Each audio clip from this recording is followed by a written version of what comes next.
Hey guys, only 2 lessons to go, and these are both a review from Foundations 20.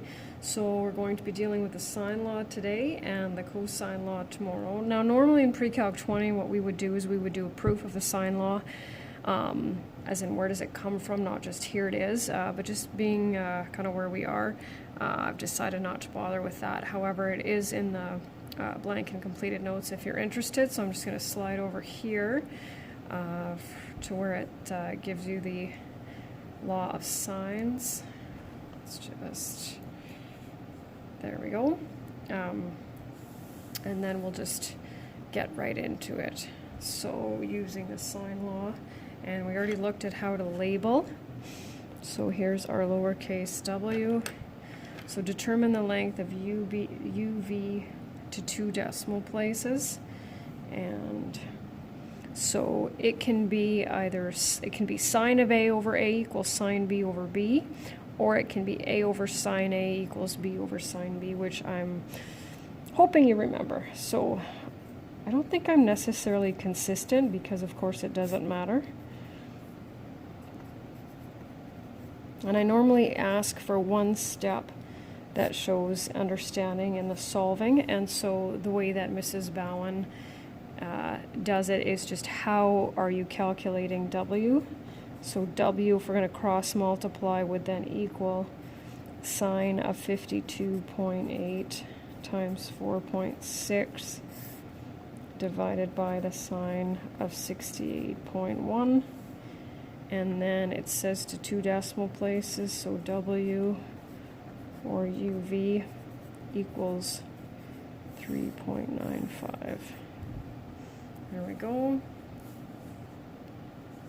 Determine the measure of angle P to 1 decimal place. So this is what we're looking for here. So sine of P over 3.4 equals sine of 113 over 5.5, and same deal, so sine of P equals, and you can put numbers in there instead. I just think most students will just type it into their calculator. So sine of P, and then of course that second function,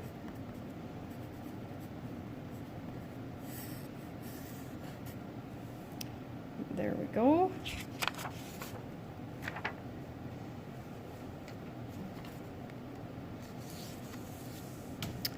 Solving the triangle we're familiar with, of course, because that means calculating everything that's missing.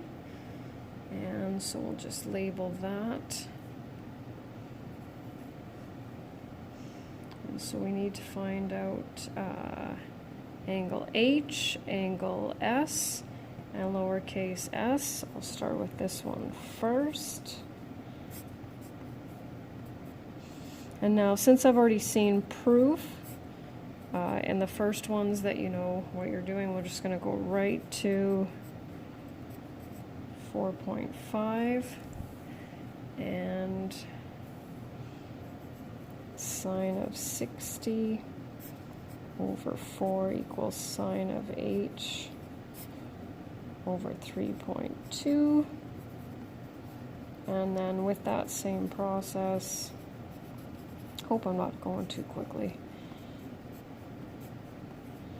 and then we still know that no matter which type of triangle we have 180 degrees, angle S equals 76. And then I've got a word problem in here for you, so I'll read it since you can't quite see it all.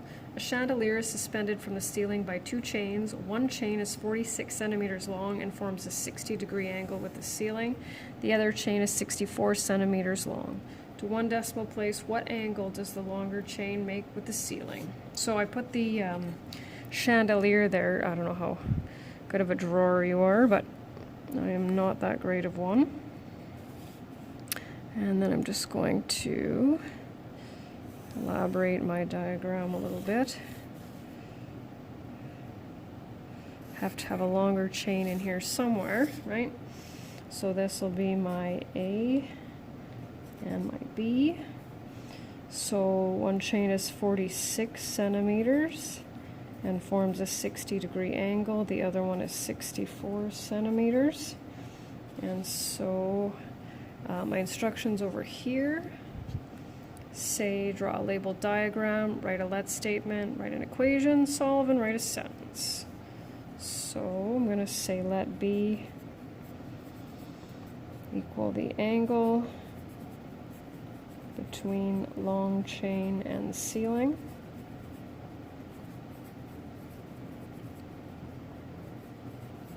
And then of course my equation, so it'll be 46 over, just mixing it up a little bit, 64 over sine of 60.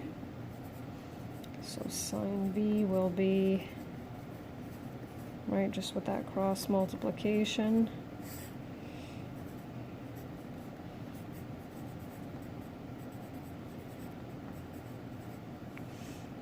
And then I need my sentence. So it says, what angle does the longer chain make with the ceiling? I like to just start my sentences based on what the question is asking. So the longer chain makes a 38.5 degree angle with the ceiling.